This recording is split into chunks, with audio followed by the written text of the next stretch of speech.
All right, you are tuned in to the best damn wrestling podcast, unfiltered, unedited, and uncut. What's going on, Keithan? What is up, man? Man, not much. Excited about Chamber this evening. Yeah, what about you? Yeah, I'm pretty excited. I'm pretty excited. You know, excited to see what can and will unfold in the chamber. Folks, if you haven't already heard it, our predictions in the episode we did is up. If you get a chance, head over there, check that out. It's available on iTunes, YouTube, Spotify, Google Podcasts, pretty much everything at this point. Your Um, favorite listening streaming services. That right, exactly. Unless it's streaming services. Man, I'm gonna be honest. I had fun doing that episode.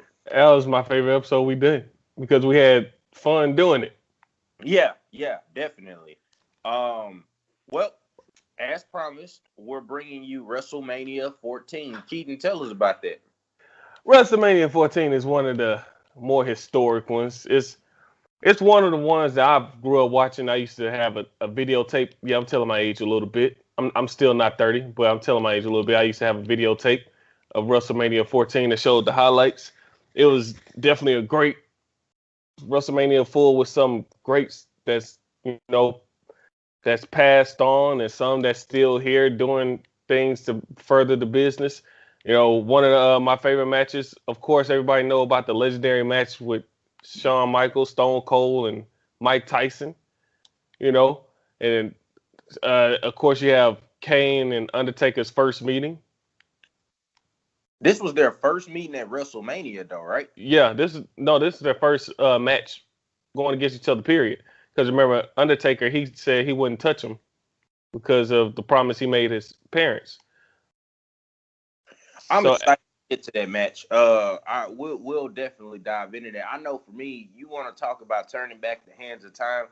Well, like you said, without telling our age, I mean, hell, man, we were what, eight? I was 8. Seven? Yeah, yeah, we Yeah, were 8.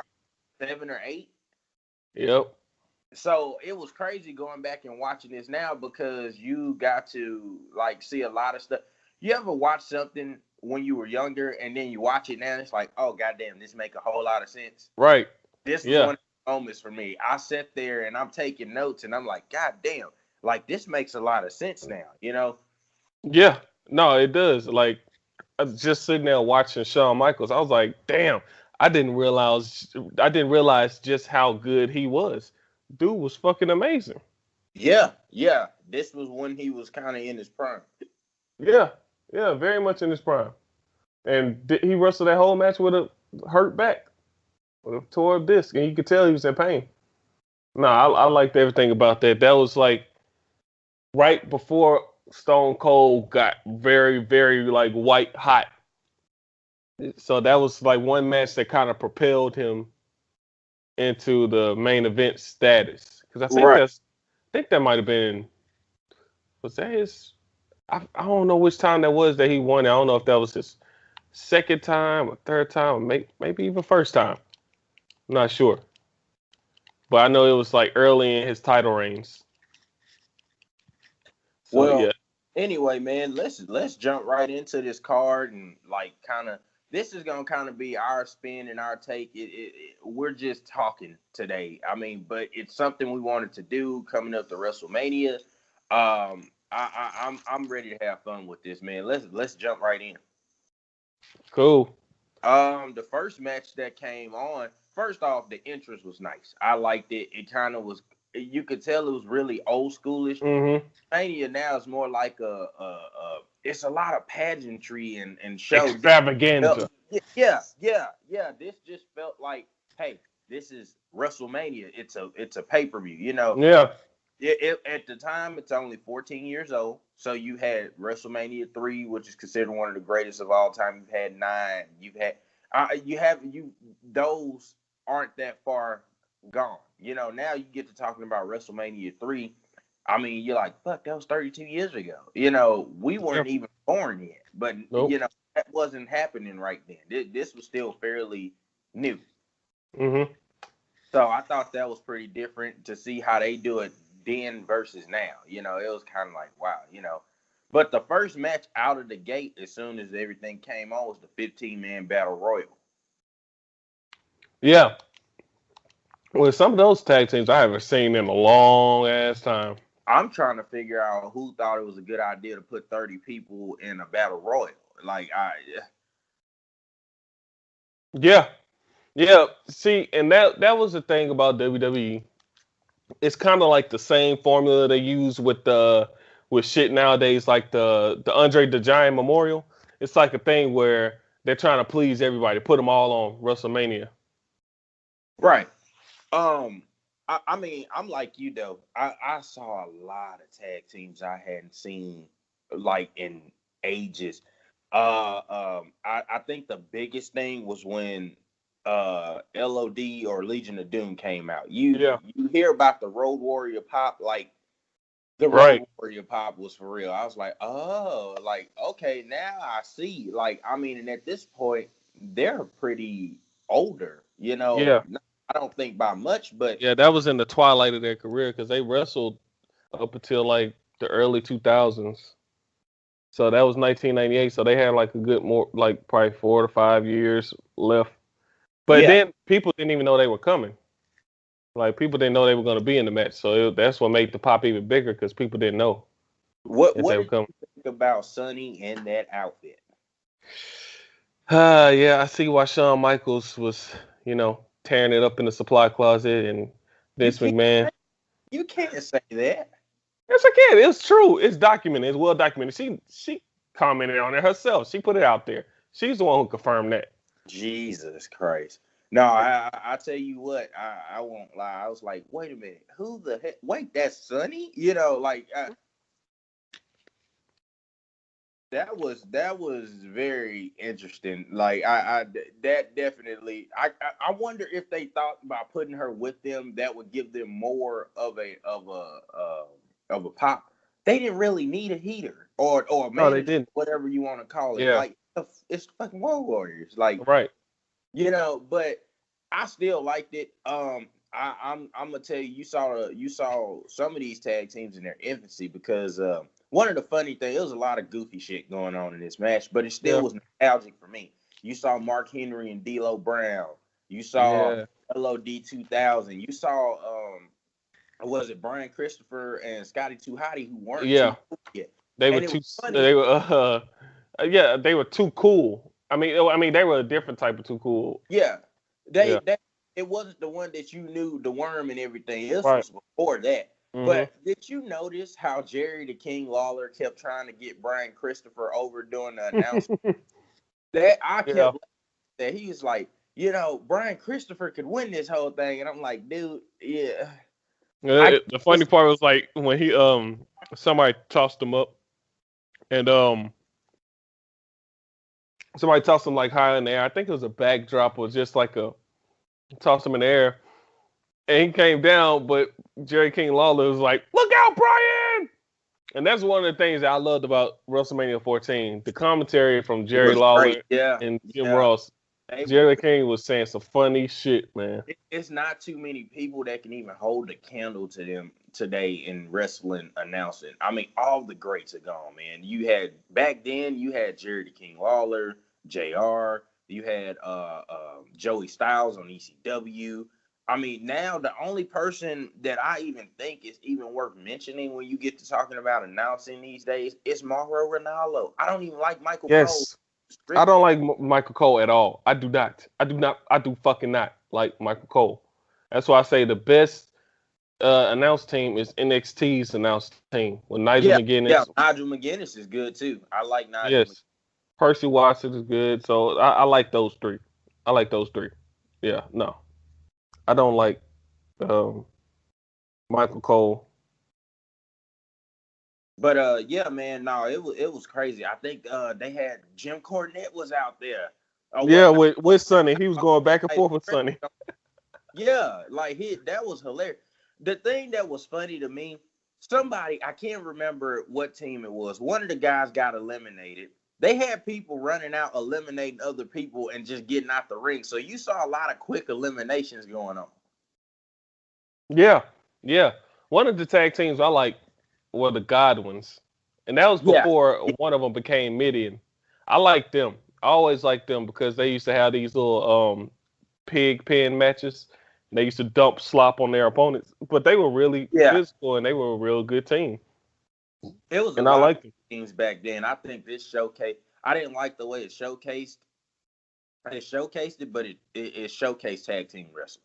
You know, Yeah, and that's the good not way. something you see a lot of. Yeah, today. And of course, this match ended up being won by LOD 2000. Who, if you didn't realize it when this match first started, I don't know what to tell you. I knew as soon as they came out, I was like, Right. yeah, it's probably them. Yeah, Yeah. it's obvious that they're going over. Yeah. Right. So, no, so overall, I think for the nostalgia factor, I was like, okay, I'll give this a B plus. Like it wasn't great because you didn't see a lot of wrestling, but you got to see so many teams and so many people that you haven't seen in years. Right. You know, Right. You're right. Like I didn't realize that the tag team Bob Holly was in was the Midnight Express, like the new version. I didn't realize right? that. I was like, wait, that's Hardcore Holly. Yeah, I remember him being in the tag team, but I didn't remember like that was, you know, the tag team he was in. And that's why Jim Cornette was the manager because he managed the original Midnight Express. But But yeah, that was great. I was already into it off of that first match. I'm like, yeah, okay, let's get to the next thing. You know, so B plus for me. I mean, I'm gonna be a little biased this episode simply because it's so much stuff that I hadn't seen in almost man. It's been over 20 years for me. yeah, You know, 21. yeah, so I mean that's nuts. The next match after this was the light heavyweight championship, and we about to really turn back the clock with these names. Yes. Uh, Yes. Taka Michinoku and Legend in Japan. right, he's still wrestling. By the way, in case folks don't know, he's in New Japan right now. He comes out with Taichi and Suzuki Gun. So he's still actively wrestling. And he still can wrestle well for Yeah. his age. He's like 40, I think 46. Hey, 45, 46, yeah. Yeah, and he still looks good. He's bigger than he was in this match. I mean, he actually was smaller back then, Yeah. but I mean, he's still good, man. And I remember people don't remember him and Funaki and the tag team they had. I remember Taka Michinoku winning the light heavyweight title. Yeah. Their team was called Kai and Tai. Yeah, yeah, and they had the whole Indeed gimmick where they would just say Yeah, Indeed all the time. indeed. Yeah, Yeah. that was hilarious. So watching him, and then Aguila. Fun fact, in case you didn't know, Aguila was 19 at the time. Do you happen to know who Aguila was? No, I don't know who he was. S.A. Rios. Really? Yes, that's S.A. Rios. He eventually Yeah. becomes S.A. Rios. Damn, they didn't do shit with him. Yeah, he was 19 at the time, and he eventually becomes S.A. Rios. And of course, you remember S.A. Rios won the title a couple times with Lita. Yeah. Lita, yeah, that was who Lita debuted with. So it's Yeah. crazy all of this ties together, you know. And that match was good. It was very technical, a lot of luchador stuff, a lot of I liked it. I thought it was very Let's good. see. And another thing, back then WWE used to like recycle talent. And when I say recycle, I mean they used to give new gimmicks to people all the time, like every time. Like Kurt Angle's music originally was for this dude named the Patriot, and like not even 3 years later, they're using it for Kurt Angle. Like no one's gonna know the difference. I remember that dude, the Patriot. He had a good rivalry with Bret Hart and the Hart Foundation. Right, right. So it's like they recycled a lot of people. Kane was a recycled product. He was a dentist at first. Then he became the fake Diesel. Then after that, he became Kane. Yeah, yeah. They did use a lot of people over and over in different spots. Yeah, Well, fuck, even Hardcore Holly was Sparky Plug. Then he went to a different, like you said, he was in the Midnight Express. He didn't become Hardcore Holly till a little bit later. yeah, till You deep know, in he the Attitude Era. had Yeah, a race car gimmick coming in. yeah, I remember that one. I remember Yeah, that. so no, you're right. I That mean, was so cartoonish though. The shit they used to a come up lot with. of the shit was, or whatnot. This was when they were kind of just starting to get edgy, and that bring me to my next point. Did you listen to Jerry the King Lawler in that match? Like this was vintage Attitude Era Jerry the King. So Yes. he made a Taco Bell comment or whatnot, and asked Jr. Did the Spanish announcer say something about bad about him or whatnot? You would never be able to say that shit today. Yeah. Yeah, like they were more unfiltered then too. Because like especially I don't even know if that's the next match. But when Godfather and Ice-T came out with the hoes as a matter of fact, that's a different WrestleMania. At WrestleMania 2000, Godfather and Ice-T came out with the hoes. And Jerry the King Lawler at one point he's like, look at that hole over there. Look at Yeah, that. man. Oh, Like come on over here, you ho. could say anything. Hell, we gonna talk about the Rock segment right after this with the Jennifer Flowers comment he made. But like, I mean, I it was I it you're not supposed to laugh at it, but it's like, wow, I can't believe he let them they were able to say this kind of shit Right. back. You know, and even what was funny to me during that whole match, even then, Jerry the King Lawler couldn't help but try to get Brian Christopher over. Did you hear that comment when he kept saying Brian Christopher could beat both of these guys? You know, Yeah. he should be in this match. Yeah. I didn't get it. We understand he's your son. I back then, I guess before the dirt sheets and shit, nobody really kind of knew. It was like an unkept, unspoken secret, Yeah. and eventually became known. Hey, this is his dad. So, but yeah, you could tell. It was funny the infatuation he had with Brian Christopher. It was funny. He was being a good dad, trying to put him over and stuff. That was just funny. Yep. So I mean, eventually Taka Michinoku wins that. That was a good match overall, and you didn't see many luchadors or mass wrestlers at the time like that had that luchador style in WWF or whatever you want to use today. So that was different to see. You mostly saw those guys in WCW, and Yeah, then Lucha versus Japan. yeah, you didn't see that. So that was different for them, and I love that they let them wrestle. Yeah, no, that was a good match. I enjoyed So it. I loved it. I thought it was great, well wrestled, well done. I loved every minute of it. Again, a lot of this stuff is not gonna be too much bad to say for me at least. This is like a trip down memory lane, Yeah, and Yeah. to your point, you was tape trading with this back then, so yeah, it's not gonna be much Yeah, bad. renting tapes and shit. Yep, definitely. Um, After that, they had the rock segment with Jennifer Flowers. Now, do you know who Jennifer Flowers is? Hell no, I do not. Okay, the only reason I know is because I listened to Bruce Pritchard's Something to Wrestle With. They discussed this. Shout out to them. If they ever hear this, thank you for the information. I got an education on this prior to ever even having to watch this. Jennifer Flowers was one of the one of the women that accused Bill Clinton of having sex with her. But I believe instead of it being during the time he was president, I think she preceded that and was during the time he was governor, if I'm not mistaken. Again, folks, we were 7 and 8 years old, so it's kind of hard. We didn't know back then, but yeah, that's what she is. She's Hmm. one of those people affiliated like Monica Lewinsky with Bill Clinton, who was actually president at the time. Yeah. So Oh. if you listen to it, it was kind of funny because first off, I thought it was just like again, this is one of those moments where you're like, hell no today. Hell Right. no. There's no fucking way that they would put this on television, but they put her on to interview The Rock, right? Right. Did you hear the comment The Rock made about oral to Jennifer Flowers? Oh yeah. And I was like, yeah, this was vintage rock. This was vintage Yeah, it attitude was. era. Everything was just this was straight attitude era, you know. Well, And, and and then pay per view, back then pay per view, you're limitless because they were strictly on pay per view for that, so they really could do a lot of shit, yeah, a lot that they couldn't do well, in USA. today you don't see many backstage segments at WrestleMania.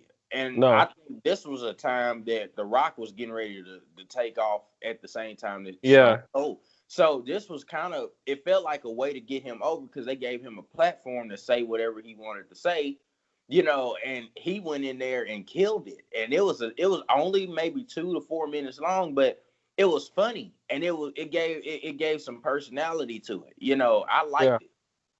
No, it was great because that was, like you said, it was his early stages. He was just about to separate from the nation then and go on to the singles career. He was already the biggest star in the nation at that point. Yeah, So it made sense for him to. that's when he could hold the audience in the palm of his hand while they waited for him to speak. That was the beginning or whatnot, or after its infancy of The Rock says da da da da da. I Yeah.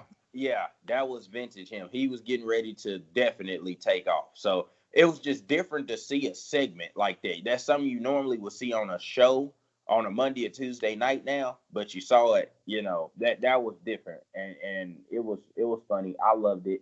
Um, right after that, you had the match, Triple H and China, well, with China versus Owen Hart.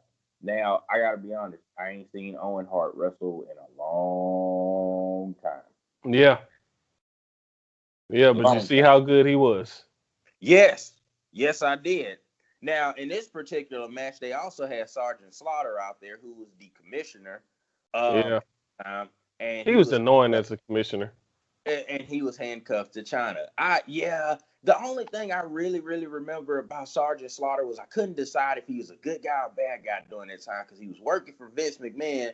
But then remember that segment on Monday Night Raw when they told Stone Cold Steve Austin he would have to wrestle the Monday before the pay-per-view, and he was like, I'll wrestle whoever, I don't care.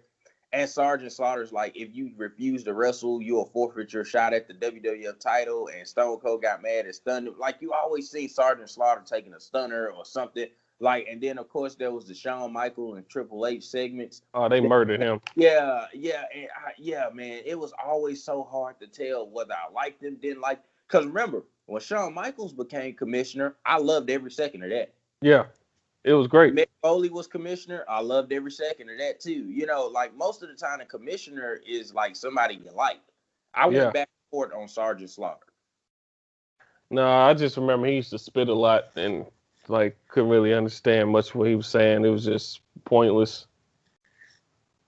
Still Yeah. lit. Oh yeah, yeah, he is. He is. Like this entrance music. Yeah, man, he's still a legend. So I mad respect to him. That camel clutch was for real. Yeah, no, it was. He used to put people in there sometimes. That was a good move to get over. So what did you think of this? I mean, I wrote down like all I have written down is Owen Hart was so good. Yeah, and he was really just scratching the surface of how good he could be. He was still young. I mean, he was 33 when he died, so he still had a lot of time left to wrestle. He was very good, and him and Triple H, two of the best performers to come in there, going toe to toe. They had a good match. They sold the ankle thing very Yeah, well. that was great psychology. Yeah, sold that well. Worked the ankle great. The finish was great when China came in there. And then, this is when Owen Hart was the Black Heart. So he's the original Black Heart, you know? Well, not just that. It was also this wasn't Triple H, the cerebral assassin, or the King of Yeah. Kings, or whatever. This was still kind of a little Hunter Hearst Helmsley Triple H Yeah. because he came out with the robe on. He was starting to develop the attitude, but he Yeah. still the Greenwich. He still had a little bit of that Greenwich blue blood persona about him or whatnot. But he was And, starting to kind of move into the next yeah. segment. Because this was right before he took over DX. When he took over DX, that's when he took off. Yep. Yep. Yeah, this was right before he took over DX. It might have been the night before because I think the next night he took over DX. That whole match was good. The psychology was good. The wrestling was great on both sides. Even the whole thing with Sergeant Slaughter and China at ringside, like that was almost part of the match. You knew at some point something was going to Yeah. happen, and it did. and she threw that powder in his face. And you know, the only thing I would say about this is you would have thought they'd have been smart enough to search her at this point because she always found a way to get involved. Yeah. Well, see, the way they put it like it was in her tights. So it's like the one place nobody will look. So Yeah, so that was what was cool about it.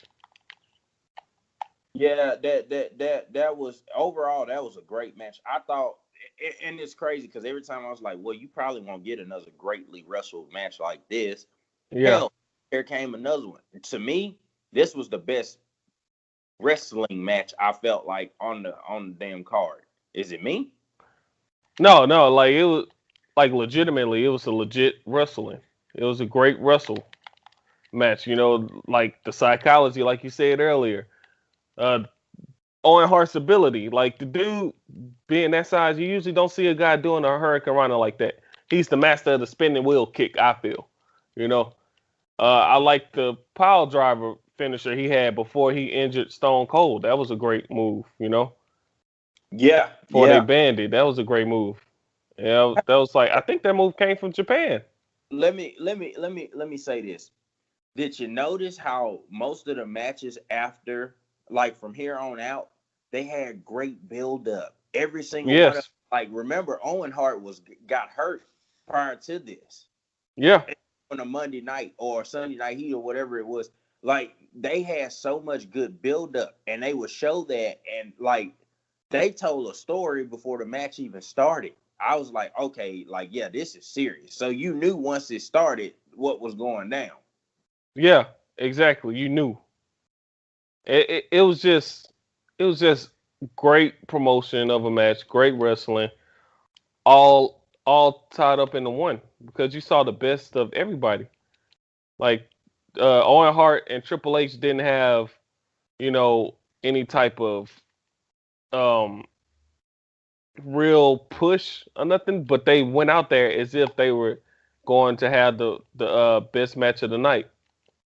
And to me, that's what they did, you Yeah, know. pretty much. They that to me they did. I mean, it's so many matches on this card you could say were match of the night. I like that one from a technical and just psychology standpoint as a whole. I thought it was well wrestled. Oh, very much so, very much so. It was great, just a great match. Okay. So after this, I don't know why. I don't know why. It just seems like a pattern with WWE.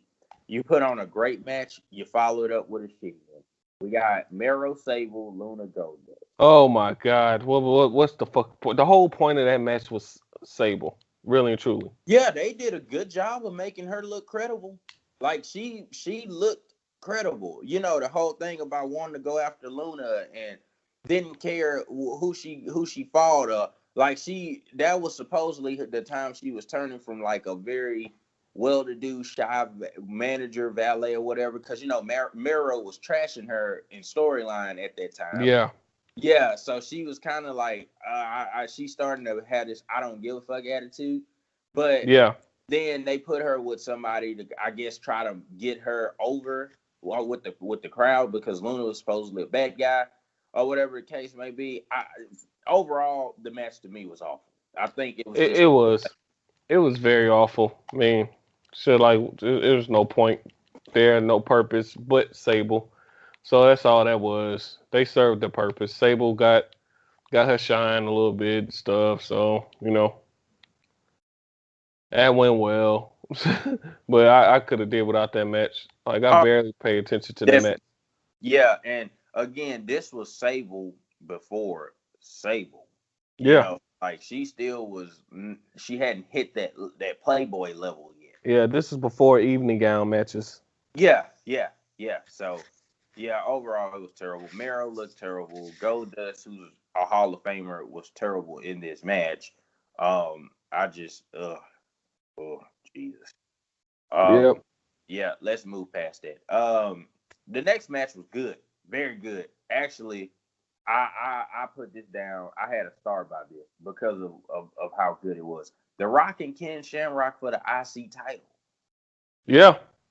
Yeah. That was a good one. But before the match even started, you seen Jeff Jarrett come out there with Jennifer Flowers. Yeah.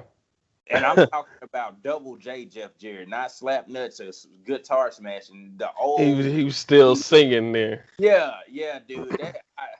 That was pretty funny. Like the strut Jeff Jarrett. Yeah. Yeah. With the light up glasses and shit. It was just Yeah, man. crazy. And of course, Rock comes out, and that was the Rock. He was coming out or whatever. I was good with that. And then, man, I wanted to talk about. We know what the Rock eventually becomes. How did it go so wrong with Ken Shamrock? Because when he came out there, he looked legitimate. I feel like um that's the thing. I don't really know what happened, but in my theory, I feel like he just didn't really get along too much with how the creative side of things was going.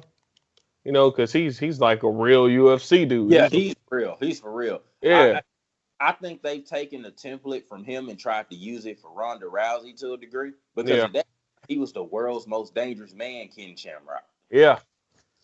The ankle lock, locking in the ankle lock on people. Yeah, yeah, He's the yeah, one who introduced that to wrestling. yeah. So I mean, he looked really good. He looked like the real deal. Even the music was awesome. You Yeah, know, good time. Yeah, that was nuts. I the shit he used to say, he used to be like, "Get out of my way! I'm in my yeah, zone." He used yeah, to punch himself before coming in the ring.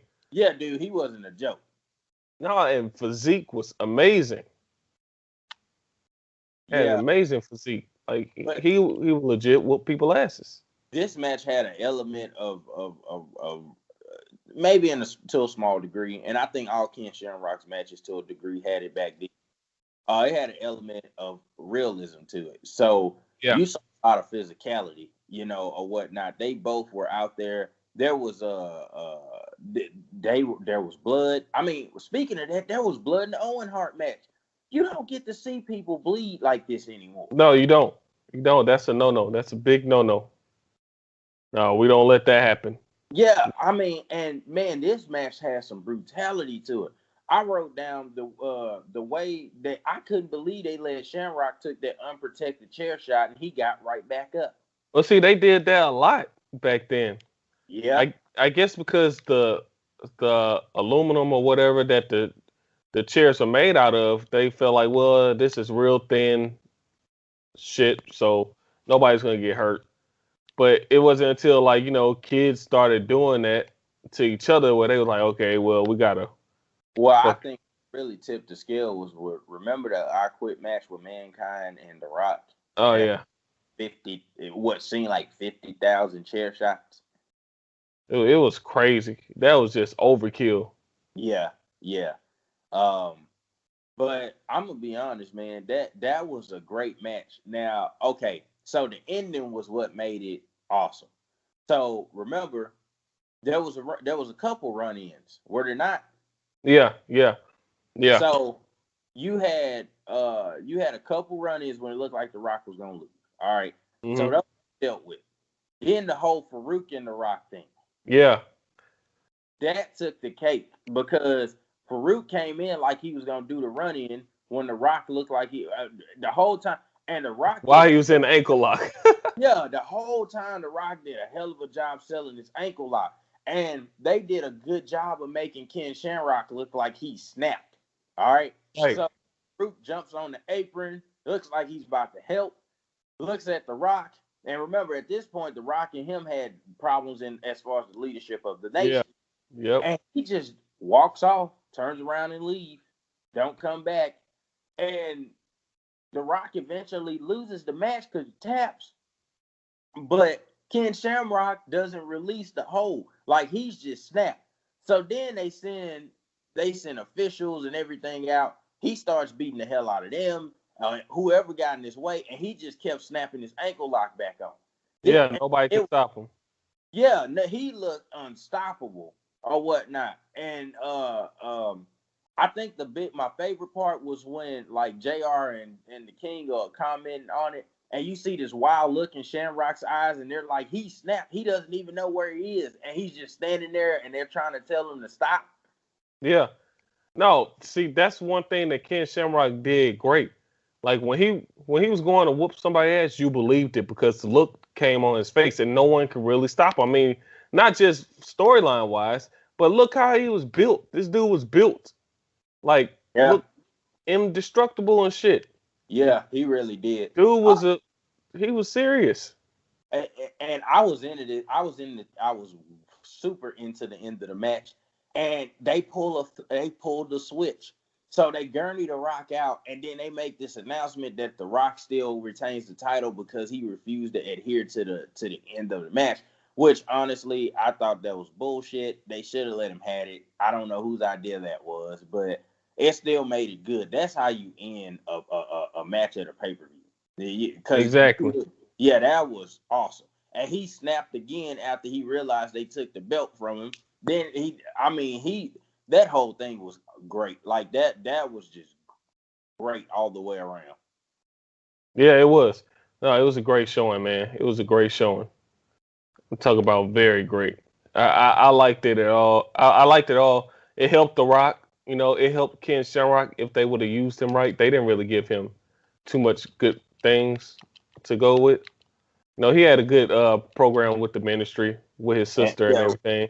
yeah, and the corporation, and like yeah, he had some good spots, but I felt like they could have done more with him over time because he wasn't just some guy that came in. He actually looked like he could wrestle. Yeah. No, he looked like he actually could. No, So he looked like he no, actually could. great match, loved it. Again, a lot of this for me is nostalgia, so I'm Yeah. criticizing too much here. Um, Terry Funk and Cactus Jack versus the New Age Outlaws for the tag titles. Next match. Whew, man. Yeah. And Terry Funk was supposed to be Chainsaw Charlie, but they kept just putting him over as Terry Funk.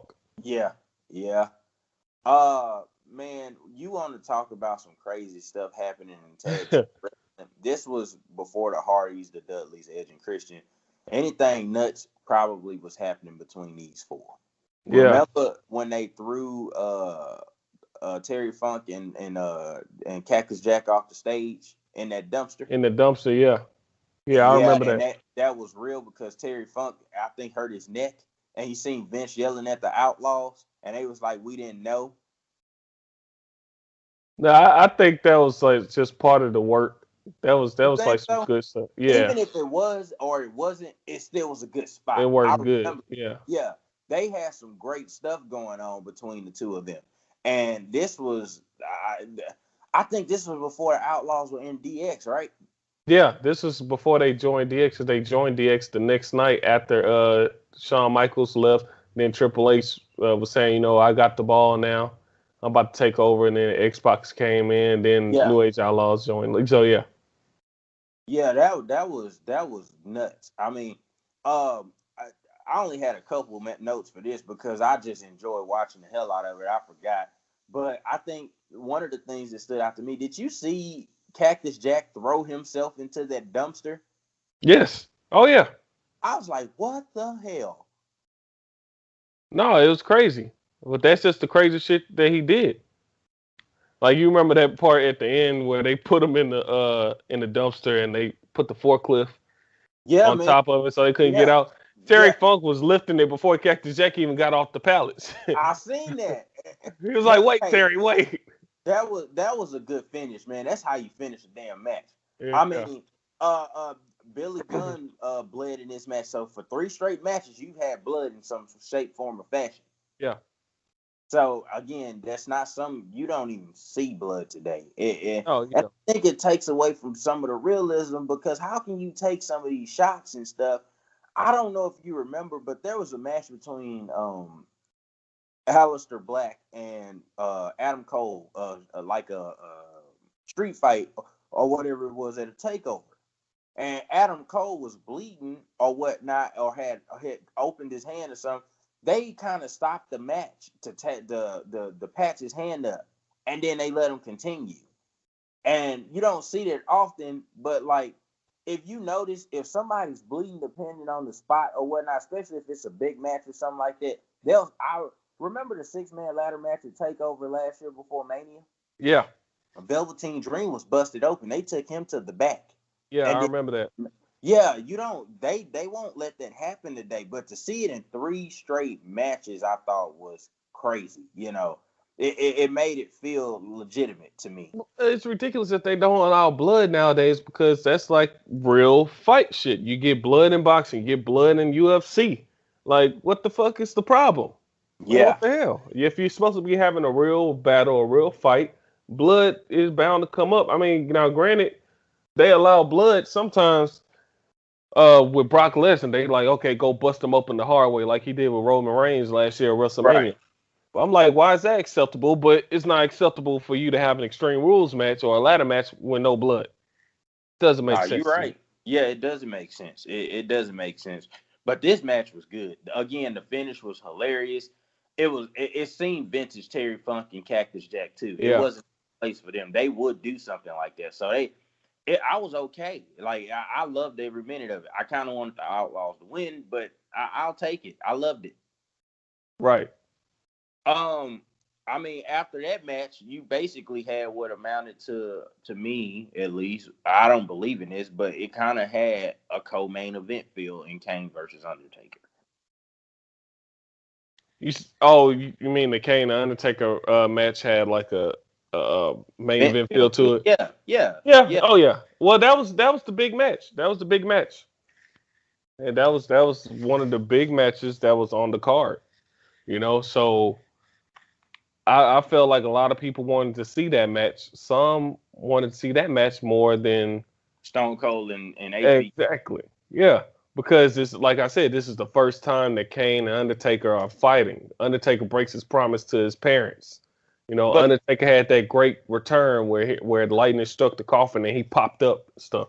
It was yeah, a great build up from Royal Rumble on up to I was gonna WrestleMania. say the build to this match was massive. Remember all the powers of darkness that they were showing, like the thunder and the lightning. Remember the camera guy or whatever he was that was set on fire. Yeah, yeah, Yeah, like that was nuts. And I mean, they had so many great spots before they even touched each other. I don't know what happened, but somewhere along the way, WWE has forgotten how to write wrestling. This was how to do it. You need to go back and watch some of these. Like the match was hyped before the match started. yeah. And they did things more simply back then. Like they Yeah. didn't put all this thinking into it. Like it was more simple back then. And this was badass Kane. Like, I mean, Kane Yeah, over the years has always been one of my favorites, but this was the Kane that could do anything. Like, it was hard to beat him, hard yeah, to break down. Like, this was legit badass Kane. yeah. He didn't sell the shots and stuff.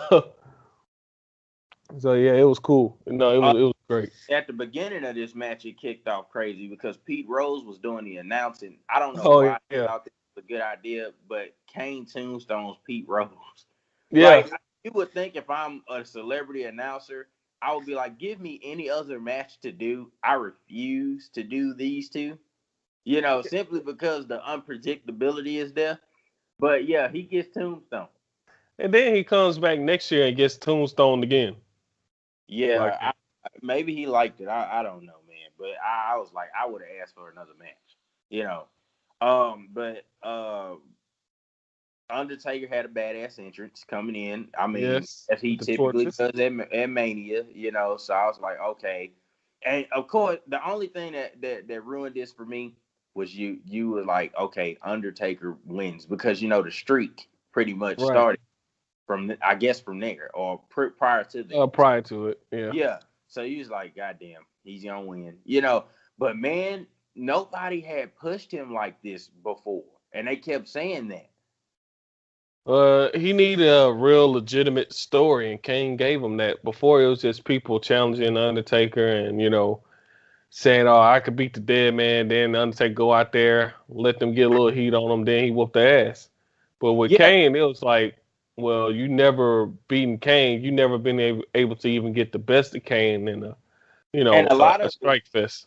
a lot of it was based on size, man. I remember him Yeah, wrestling Diesel and Giant Gonzalez, and they were just big guys. Nobody really pushed him. I know one of the matches he won, I think against Giant Gonzalez, it was because he spit green mist in his eyes and it was a DQ. He wasn't. Yeah. He needed a test. This And was it. Giant Gonzalez was just he was a big dude. And Undertaker looked small compared to him. And Right, he, right. he wouldn't Undertaker couldn't knock him off his feet. So that was a great part of that one. It was like, damn, Undertaker really can't move this dude. Undertaker been dominating everybody, but he's not dominating him. And Kane kicked out of the tombstone twice. Twice. Who Yes. does that? Took him Twice. 3 times to put him down. Yeah, legitimately 3 times. Yeah. No, that was serious. Yeah, no, that was great. I didn't have a single bad thing to say about the way it started, the way it went, the way it ended. It made Undertaker look like, okay, this dude's a credible threat. It put Kane over. Then at the end, Undertaker with the comeback and the win. It did all that. It did all that and then some. I loved Yeah. it. Loved it. And they built up to this moment. So it was at a fever pitch when they touched. Yeah, yeah. Yeah. So the moment that they really got into it, it was just great. And then Paul Bearer was great at ringside. I think after the second tombstone, when Kane kicked out, he grabbed his heart like he was having a heart attack. Yeah, man, he He's like, was great. "Damn He you, was Taker! Damn you, damn straight to you hell!" to hell, dead man. Yeah, like, dude, I love Paul Bearer. Like, I'm not gonna lie, I had to get older to appreciate him, but he was great. Like, Well, he had some great spots throughout his career. I know this is way forward in time when this happens, but remember when he was in that cement box and like they yes, were filling it up? He's like, Undertaker will save me, and they yeah, yeah, and I think Undertaker ended up pulling the damn lever and that. Yeah, yeah, yeah. Man, he's had some great spots. He's a Hall of Famer. And yeah, you're right. He sold the hell out of that match on the side, did and his job. yeah, he did his job. I mean, he did his job throughout that entire feud. Because remember, at one point when Stone Cold Steve Austin was going to face Undertaker for the title, Kane joined him, and Yeah, then Paul Bearer came out and he was like, I've never asked you for anything but listen to your father. Do it for your daddy. And like Kane turns his back and Undertaker beats the hell out of him. yeah. Like he has some great spots throughout all of that. I love Paul Bearer. I No, love man, he was really great. No lie. Yeah, so that was a great match. I mean, of course, was this before or after the Inferno match? It's before the Inferno match was like the next pay-per-view, Unforgiven. And that match was iconic because of the flip through the fire. And you hadn't seen that before. Yeah, yeah.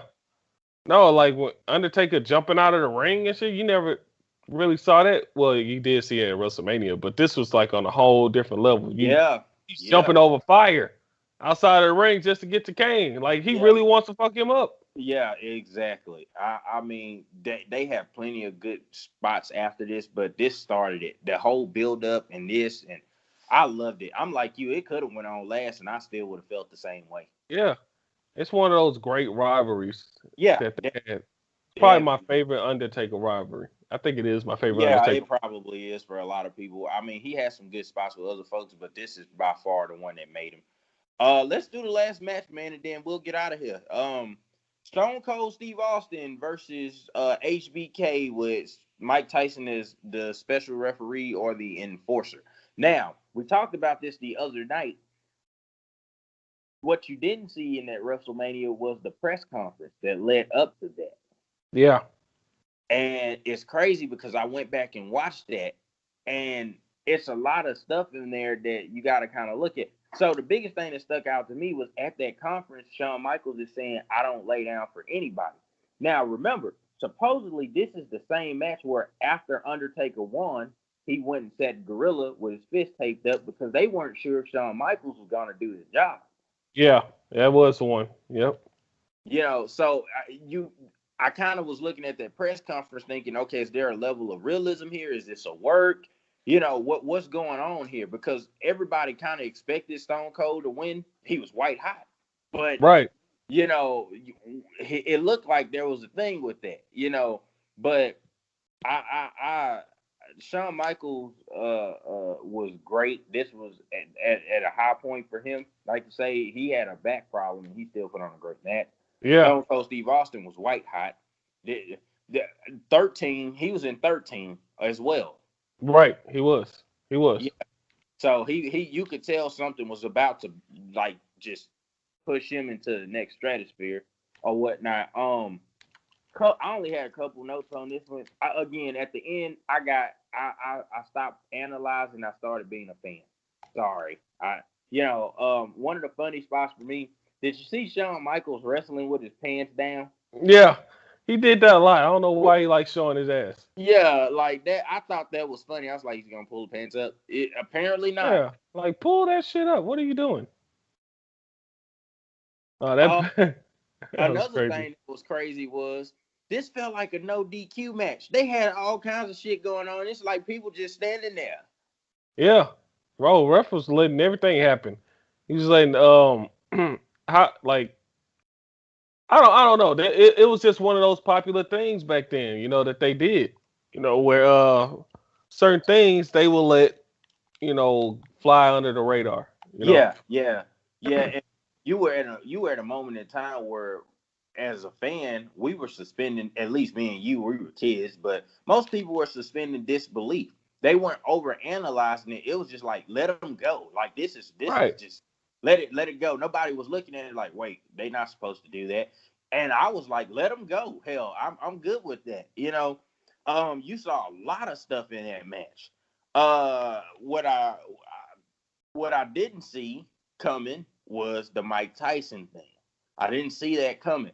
Now, if you don't remember, this match had a great build. Remember, Mike Tyson came on a Monday Night Raw, and Stone Cold and him had that iconic Yeah. spot where Stone Cold basically told him he's not scared of him, and he gave him the finger, and Mike Tyson pushed him, and there was this big scuffle. Then, of course, Mike Tyson joins DX. Like you thought at the whole, I know I did at least the whole way through. Hey, listen, like this is going to be Tyson is going to try to find a way to screw Stone Cold Steve Austin, obviously, Right. because remember he still was DX at Yeah. that point. Had on a DX shirt and everything. Yeah, so like I didn't see the ending coming, and then of course he ends up punching Shawn Michaels at the end or whatnot throughout the whole thing. I mean, you had some great spots here, man. The whole match, like it was well wrestled, or whatnot. Was it better to you than Kane Undertaker? Me, probably not so much, but it still was a great match. To me, I feel like in terms of speed, this is the only reason why I say it, because Kane and Undertaker was a very slow one. It But was. It at the was. same time, that's how they work because, they're Bigger big guy. guys. Yeah. Yeah. Yeah, and they want to sell it like that. So for me, yeah, yeah, it was better and just the action wise, just from the action aspect of it. Yeah, I liked it a lot. Yeah, no, I don't disagree. I mean, me personally, I prefer Kane Undertaker a little bit more, but I still love this match. It doesn't mean I didn't like it any more, or any less. I'm overall like the thing that stands out to me. This pay per view was probably a grand total of what, 2.5 hours? Yeah, and how many matches? What about 8? I believe somewhere between 7 or 8, and It's still good, right? including, and one of them was a freaking 30-man battle royal, if you want to be technical about it. Yeah. And it still was better than some of the 5-hour shows that I've seen over the last couple years. I gave this WrestleMania a A minus. I give it an A too because it was great. Everything was simple. Everything had a purpose. There was a purpose of every fucking match. It wasn't just any bullshit. Yeah, it wasn't just something out there to get something out there, and they had a lot of talent, but it wasn't. Oh, we're just gonna put guys on TV because we need to put them on TV.